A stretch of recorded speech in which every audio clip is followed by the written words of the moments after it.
Look, I get that you probably can't understand it, but this is art, okay? This is beautiful. This is emotional. This is eye-watering. This is beautiful. Okay, this is art. This is art, okay? Alright, hey guys, welcome back. You already know who it is. I already said that. I said that in the last... That can't be my intro again. Whatever, I'm not gonna make another one. Guess what we're talking about today? Oh, you'll never guess. No, go on, try. Yeah, we're talking about art. You can probably tell by the title, and if not, by the silly little intro. But we are going to talk about what is art, how have religion and art interacted, how have they sort of influenced each other. That's the word, influenced each other. I suppose that's really it, right? Yeah. Well, first and foremost, right, well, what even is art? And that's a very big question, too, because a lot of people love to talk about art by talking about what's stuff that they don't consider to be art, right? When you hear most people talking about art, it's almost always like, oh, yeah, no, this modern art, this stinks, but these old paintings, they're fantastic, right? And that's one of the few times where I'm like, yeah, no, I agree. You know, thank you, buddy. Oh, thank you. I would agree, yeah. You know, a lot of modern art kind of stinks, but you know, not all of it is you know, the big distinguishing feature. How far do I want to put this out? Here, I should probably define that first. I think just follow this little naturally made. And so that goes into the question of like, why do people not like modern art? Like, you know, is it just because it's new? And the answer is no. Modern art is just bad, right? It's just bad. Oh, why is it so bad? Well, I suppose we're circling back around, right? To find out why modern art is bad, let's talk about what art is. Art, in my opinion, this is by no means a Google definition. If you want a Google definition, I guess, here you go. That is a beautiful color for a sunset. Wow, some periwinkle, some lavender. Beautiful. That's art. Thank you, Minecraft. But for me, art is trying to capture something. That's pretty much it. You're trying to capture something. You're trying to capture a feeling or a scene, usually to the effect of, you know, invoking some kind of response. Maybe. I'll put that questionably. You know, usually. You know, yeah, I'll throw that in. Probably to have some kind of emotional impact, right? It's not just like, you know, you take a picture of your dog taking a turd and that's it. No, that's not art, you know. And obviously the most common form of this you're gonna find are like paintings, you know. And there's a whole plethora. A lot of things come to mind. Mona Lisa. Don't ask me about the Mona Lisa. I'm not entirely sure what that was about either. But, you know, hey, we have it. Great, it's in my normal chest full of the normal things. Who painted the Mona Lisa? Da Vinci, obviously. And, you know, you also have Starry Night. Starry Night was supposed to capture, I suppose, yeah, I'm gonna make a diamond shovel, why not? Supposed to capture some kind of feeling of, I suppose, the weirdness, I guess, of night. How weird you can get night to look, but it still looks like, oh yeah, that looks like a starry night. Yeah, I don't know. Don't ask me to appreciate art. I'm not an art appreciator. I just think it's kind of cool, or at least when it comes to like the big famous ones. If you like send me a random like painting, I don't know, I'll probably be like, oh yeah, that seems kind of cool. You can, you know, do this with it. Hard to put things in words is the biggest part. But yeah, but then you have things like you know, Jackson Pollock. What is it? I genuinely don't know what a Jackson Pollock is supposed to be about. Just that, you know, you can throw a lot of paint on a canvas. That's about it. So that's why, you know, and that's another thing. If you've ever seen a Jackson Pollock, it's, you know, it literally just looks like Scribble Scrabble. And a lot of people will take this and say, okay, well, there you go. It's about effort, right? If you put a lot of effort into it, then, it's art. And if if it's just a bunch of scribble scrabble, then who cares, right? If a 5-year-old can make it, well, then let me stop you right there, because 5-year-olds can make some pretty good art. And people will hear that and go, what? No, what are you talking about? They're not skilled, They make scribble scrabbles, right? Well, there's this, I guess as an example, this was kind of floating around as some of a meme, I suppose. Something of a meme. Oh, womp womp. Not a meme, but just like a picture being sent around, where it was like an elementary school child getting the prompt to draw, safety. Draw how you, when you feel safe. And they drew themselves in a bed with their parents. That's some pretty dang good art right there, right? Like, think about the meaning of that. Like, just sit down, and, appreciate it. Like, there's the obvious of, a child's gonna feel safe, with their sleeping in their parents. But to them, that's what safety is. That's what they most associate with safety. And that's, a very, that kind of captures, what does that capture? That's my definition. What does it capture, then, Mr. Wise Guy? Naivety. And innocence, right? To have your world be so simple as when you're, not safe, just get into bed with mom and dad, right? You get under the covers, in between them, and then boom, you're safe. It's as simple as that, right? As simple as that. Whereas nowadays, if you ask an adult, hey, draw safe. What does safe mean to you? They'd probably draw something like, a big, strong house, strong locks, heavy door. Maybe they might even just draw a safe, right? Or they might draw weapons, like a gun. That'd make me safe if I had a gun on me. That's safety, right? They wouldn't draw themselves in the bed with their parents anymore because that's childish, and that's so sad. And that's all that from a little picture, all that from a little school assignment, right? So children can make art, definitely. And they can do it in 5 minutes with a crown. So, that's not why Jackson Pollock sucks. Jackson Pollock sucks because it's just whatever meaning is there is something that you're gonna have to ask him himself, standing right there, because there's no way you can pick it up yourself, right? Like, I could stare at a Jackson Pollock and be like, is it just life is messy? I don't get it. Maybe I'm just an art scrub, and Jackson Pollock is actually super, super interesting and deep. I don't know, but no. So art has to capture something, and then a lot of people will also look at certain mediums and try to discredit them as well. Like, a lot of people will say something like music. Music can definitely be art. A lot of people will, everyone will agree, oh yeah, no, music can be art because you have classical music. That's very artsy, right? But, not this modern stuff.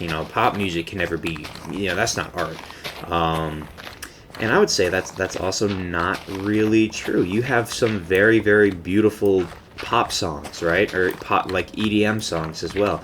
I think in terms of the best example of this would probably be something like Dido, right? If you ever listen to some of her music, some of her songs are very, very beautiful in their lyrics and in their composition, right? Here With Me is pretty good. I think that's one of her most popular ones. Second most popular, third or first most popular, probably, especially nowadays with young folks in meme culture, would be Thank You, right? The Eminem song, the Vegeta Standing in the Rain song. Thank You is one of my favorite songs, just in general, right? Because, again, it's capturing that feeling of, when you have somebody that you can just, the world is turned upside down, but everything's okay because you have that person, right? That's fantastic. That's good art, and it's just a modern poppy EDM song. And even then, you have things like Viva La Vida. I would say that's also art. That's capturing the repentance of a king who's done evil things. That's a story. It's a full-on story, right? And you don't need to see the amount of super cool historical emperor, pope, whatever edits that Viva La Vida contains, just to see that it does, in fact, capture that, and because people have been expressing it, the exact same thing of imperial grandeur, but with a certain humility to it, right? Ain't that something? So I would say that modern art or modern music can be art as well. Of course, there can be songs that aren't really art because it's just like pointless ear mush. Like One Direction probably isn't. Wow, me trashing on One Direction. This is like I just got sent back to 2013.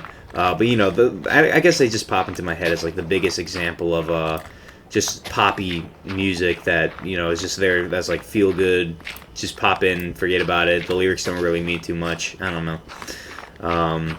Or I guess the lyrics are just generic.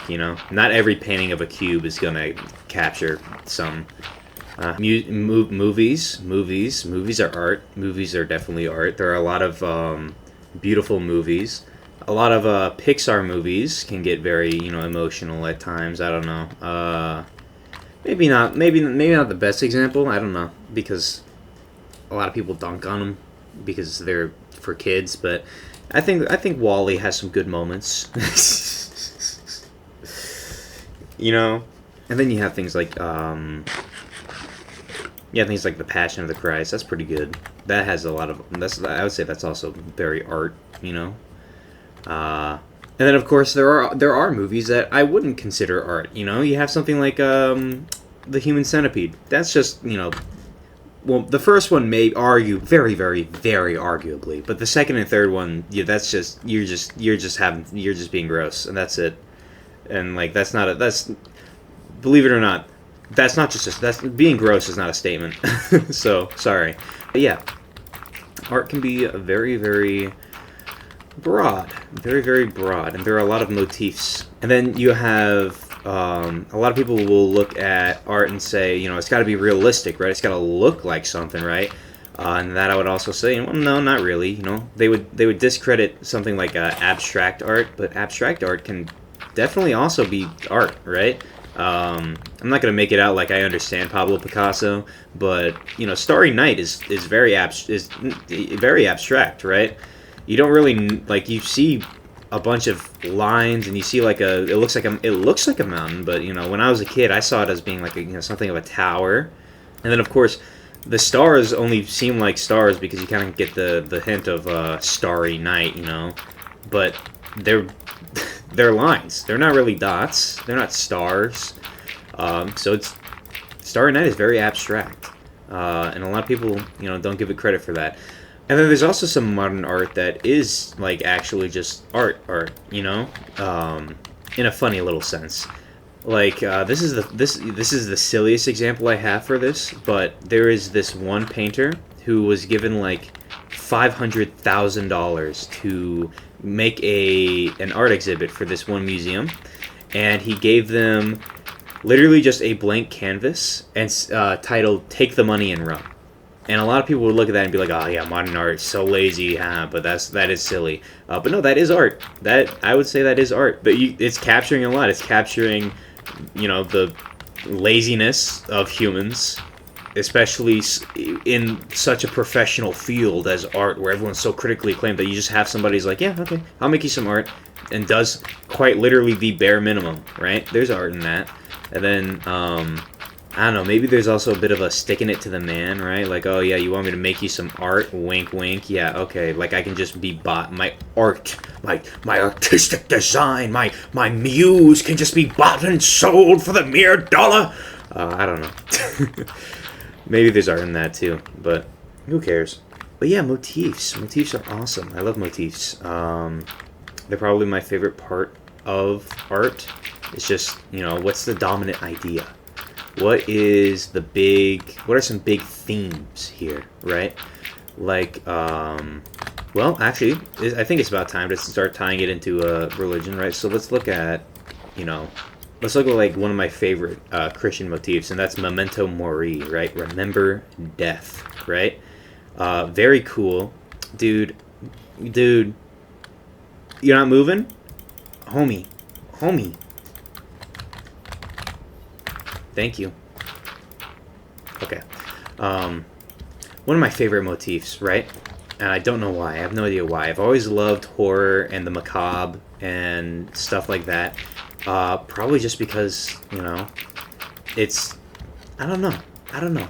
It's just something that invokes a sort of reverence for life, I suppose, in a weird sense. And when I say horror, I don't mean like oh, Friday the 13th, slashy boobs. No, I mean something more along the lines of like Alien, or what's another good one? Cube. The Cube was pretty good. Motifs about human ability and perseverance in the face of confusion and frustration, right? They had no idea what was going on in that cube, and yet they still, met impossible odds and, got to the end. Or at least one of them did.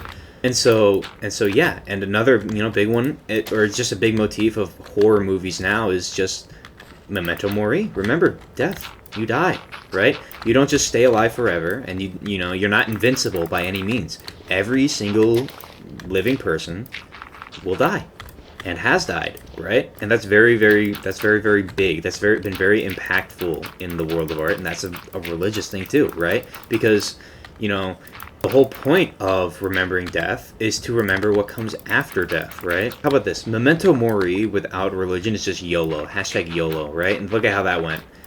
Look at what YOLOists do. They get tattoos and that they're gonna regret, and then they're, I don't know, they ruin their lives, basically, if you take YOLO too seriously.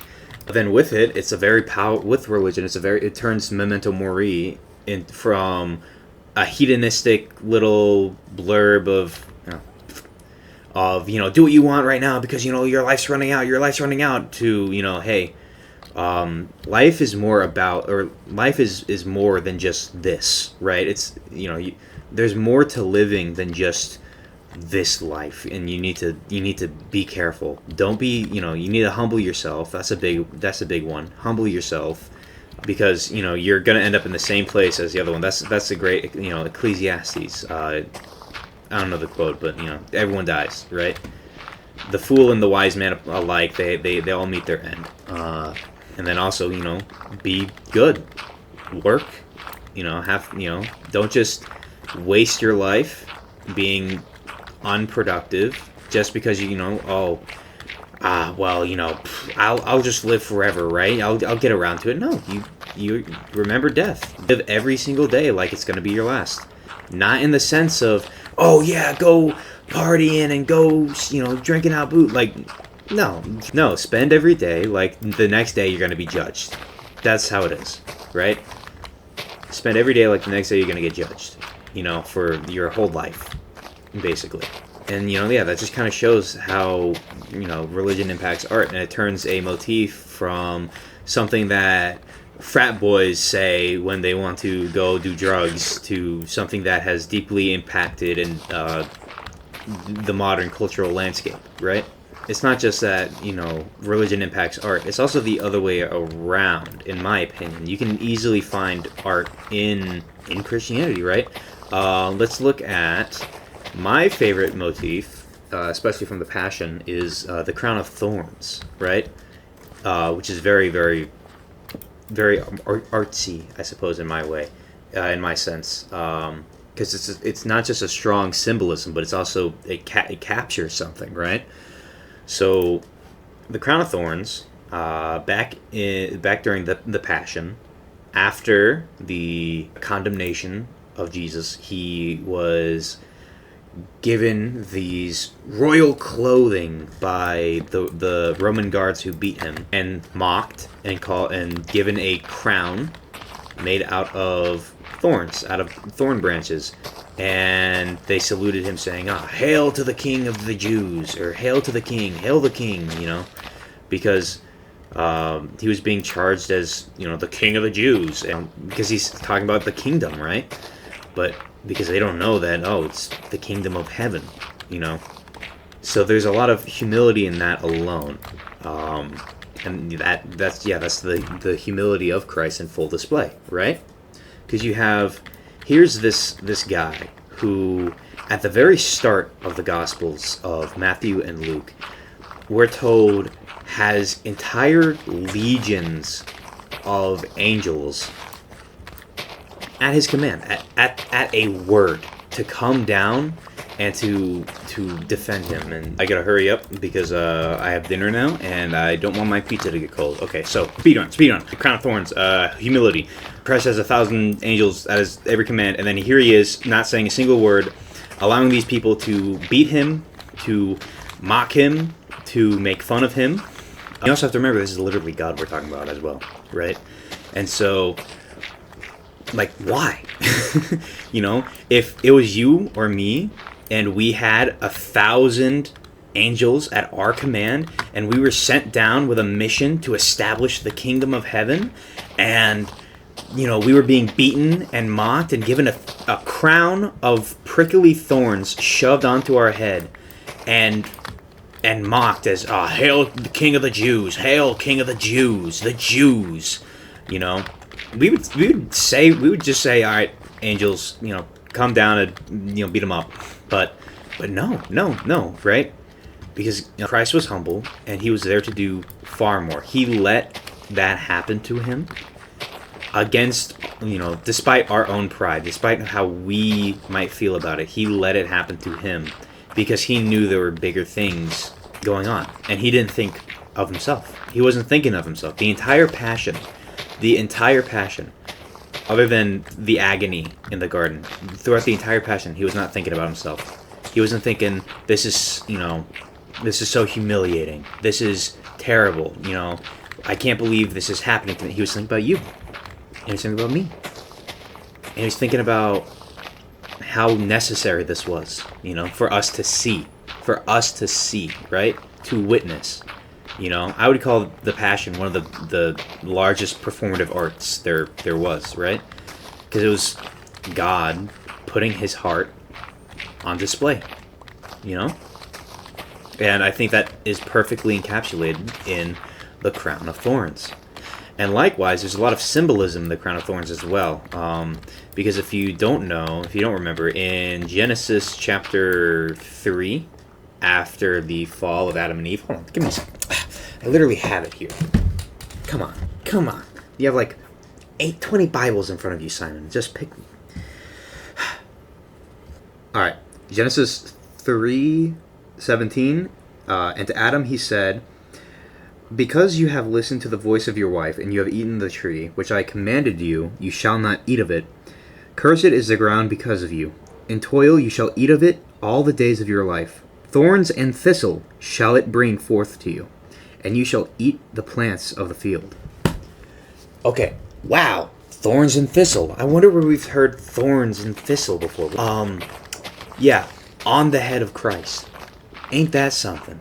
These thorns, which are the consequence of Adam's sin, the thorns, which represent the sins of mankind, are now placed on the head of Christ.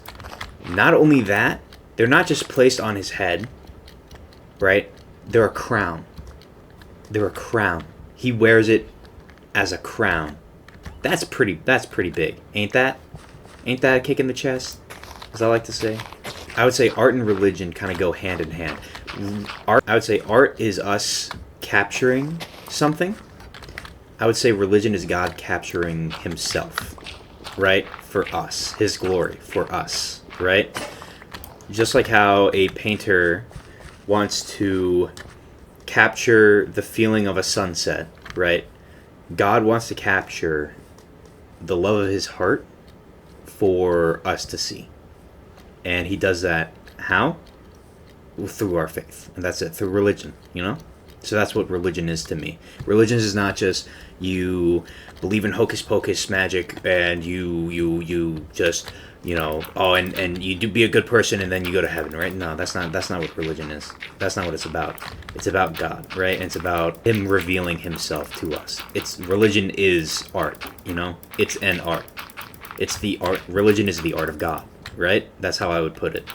Yeah, you know, maybe there are some other things that I wanted to talk about, but I think those are all things I could easily fit into future videos. And like I said, I got pizza, so I think I'm gonna end it here because I think we had a very, very cool discussion.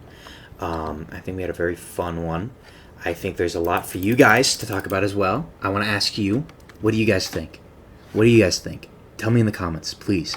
What do you guys think about anything I said? Or what do you guys think about art? And how do you guys think art relates to religion? You know, obviously religion has inspired a lot of art, right? Especially in architecture and, you know, yada, yada, yada, pretty churches. But what do you guys think? Let me know. Let me know. Anyways, thank you guys for watching. Let me try to not hit my LAs. Thank you guys for watching. And I will see you guys next time.